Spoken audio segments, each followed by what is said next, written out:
Good afternoon. I'm Kim Johnson. And I'm Allie Lucia. Thank you for joining us. One of the most heated races happening today is the fight to be the next mayor in Minneapolis. Incumbent Mayor Betsy Hodges is being challenged by several candidates in a race where voters will be able to rank their top 3 picks. Mary McGuire joins us now live from a polling location in Minneapolis. Mary, there were a few hiccups when some people went to vote this morning.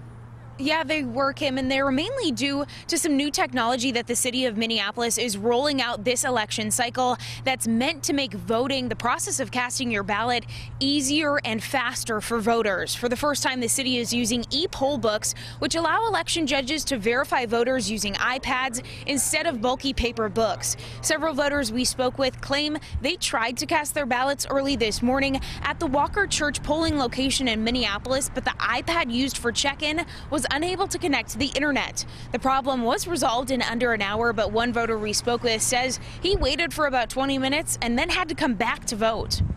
Fortunately, we just live a block from the polling station, so we could come right back, but I don't know. And the line wasn't super long yet, but it would have been a bummer if somebody showed up to vote and couldn't get through before they had to go to work or something. We had, I think, a few handfuls of precincts that had some connectivity issues in terms of getting to the cloud to get the e-poll books up and running, but we're lucky that we have the vendor on site with us today, and so they were able to really quickly resolve that.